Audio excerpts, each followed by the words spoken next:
Your Dell Precision 3551 is stuck on a black or blank screen even though it's powered on. We will repair the Windows boot process, restore damaged system files, and recover your workstation. A lot of errors pertain to this problem, and we're going to go ahead and jump into what should hopefully be a pretty straightforward process, guys. And we're going to go ahead and jump right into it. So first thing I'd recommend doing would be to actually go ahead and boot to the troubleshooting utility on Windows 11. So if you do a hard power off 3 times in a row, Windows should automatically attempt to launch the starter prepare utility. And if it doesn't find anything, it will give you the option to select advanced settings, in which case it will take you to a screen that looks like this. Now, if it does not take you to a screen that looks like this, or you're unable to get to that, you can also download the Windows 10 Media Creation Utility, or Windows 11. They probably will make a creation utility for Windows 11 at some point. And it doesn't really matter, you can actually run the Windows 10 utility on Windows 11 as far as I'm aware. And you should be able to run the troubleshooting utilities built in within it. So you just would go ahead and download it to an ISO file and then burn it to a DVD or USB. It'd have to be about 4 gigabytes or more. It couldn't be a small USB flash drive, and it couldn't be a CD. It'd have to be a DVD. And then you boot your computer from it. So depending on the computer manufacturer, you'd have to tap a different key on your keyboard in order to launch that menu, in order to select what boot drive you want to go off of. So it could be anything between the escape key, F2, F8, F12, for example, and those are the function keys on the top of your keyboard. So you may have to just do a little bit of trial and error. Shouldn't take you more than a couple minutes. Googling it would probably be best before you even begin. But anyway, we're ready to go ahead and jump right into it. So we're on the choose an option page. So these will look very similar whether you're booting from it directly within Windows itself, or if you're plugged in a USB flash drive with the media creation utility installed and you selected the recovery option. So when you are setting up your Windows 11 installation or Windows 10, depending on the drive you're using, there should be an option to repair your computer in the bottom left corner of the dialog window, one of the first screens that comes up. You go ahead and select that, and then it would take you to a troubleshooting screen like you see here. And you want to go ahead and select troubleshoot, reset your PC, or see advanced options. And then there are going to be a whole bunch of options in here that we're going to explore in today's video. The first one, we're going to actually go underneath advanced options, and then select startup prepare, fix problems that keep Windows from loading. So go ahead and select that first.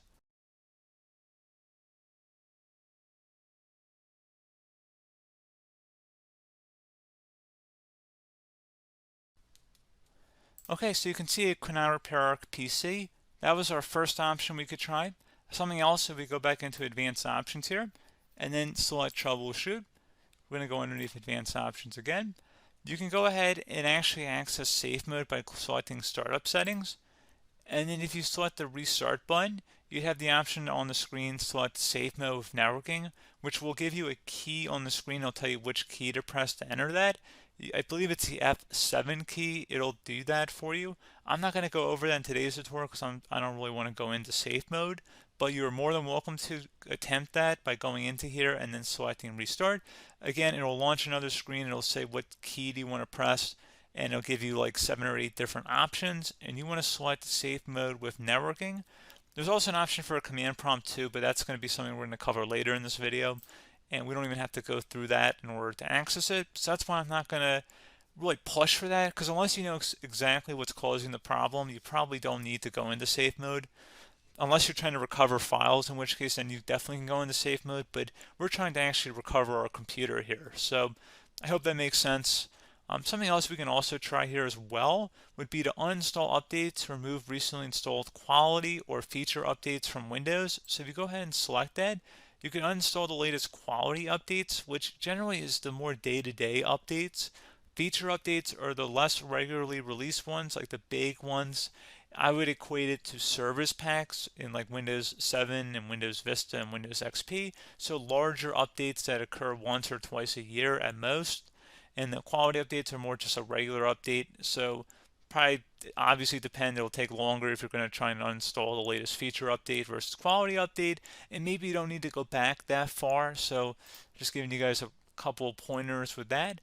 Something else you can also look at here, and we're going to jump into the command prompt in a little bit, but you can select system restore, which will use a restore point recorded on your PC to restore Windows.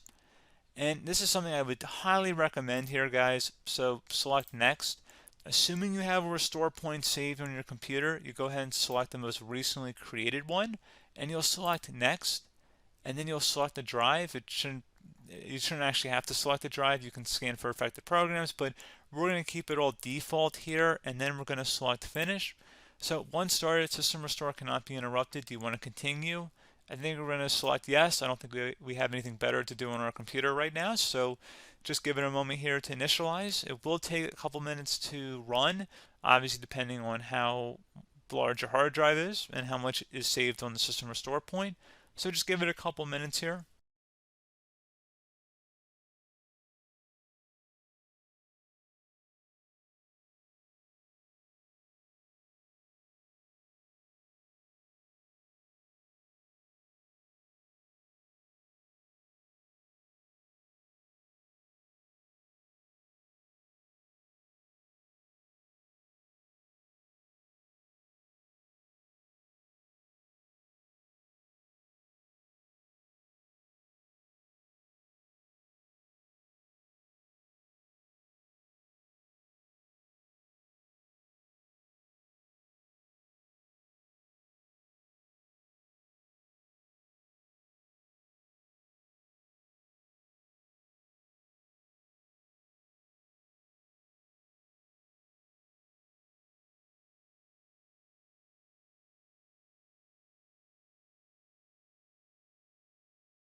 Okay, so you can see the system has been restored successfully.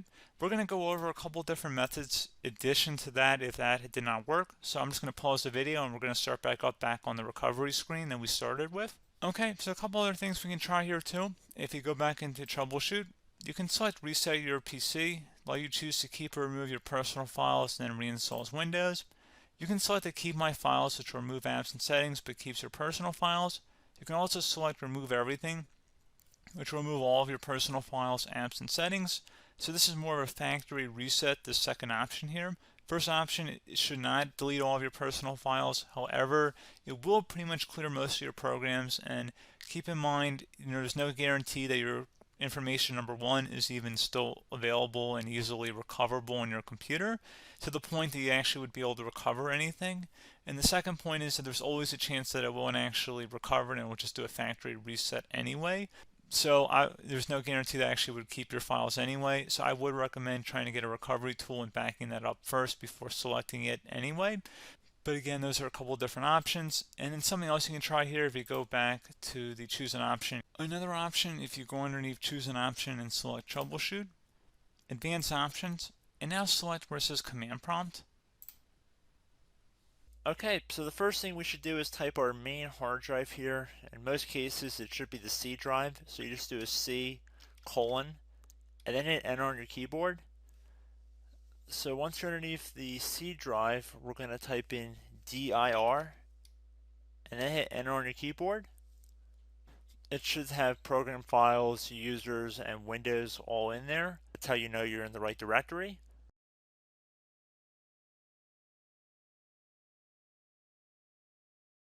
In some cases, it might be the D drive as well, so just keep that in mind.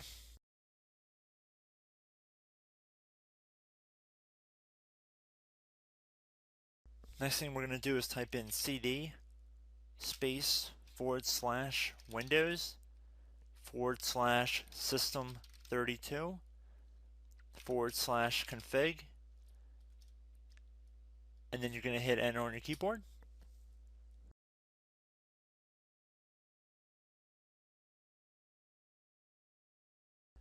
So now you're going to type md space backup. If you've seen other tutorials, it might also say to put down md backup.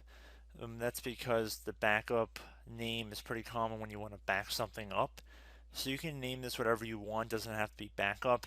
So if you've already made a backup folder in the past, you could do backup 1, for example. So once you're done setting the name you want the backup to be called, hit enter on your keyboard again.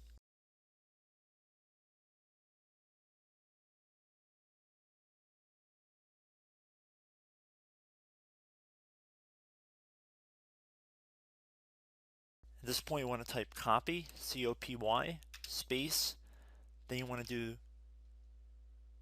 the star symbol above the 8 key, then do a period or a dot, whatever you want to call it, then another star sign, and then another space, and then type backup, and then hit enter on your keyboard.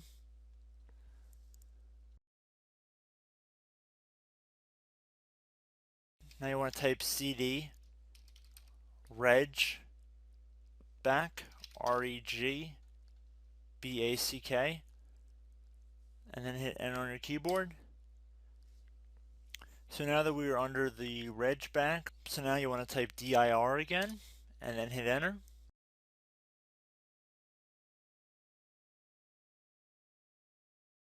So now at this point we're going to type copy again. So copy, space, star sign, dot, another star sign, space, and then 2 dots. So we're going to type copy, space, star sign, dot, sign, star sign, dot, dot, and then hit enter on your keyboard again. So for overwrite, you want to overwrite all. So type A on your keyboard, so capital A, and then hit enter on your keyboard.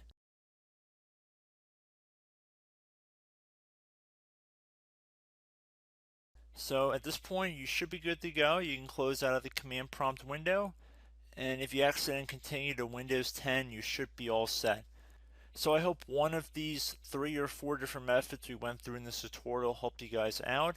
Again, I'm not sure if you guys heard me earlier, but try to go back into your safe mode if possible and uninstall any programs you know might be conflicting with the Windows startup if you can get into safe mode.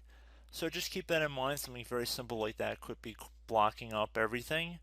So again, I hope this tutorial helped you guys out, and I will catch you in the next tutorial. Goodbye.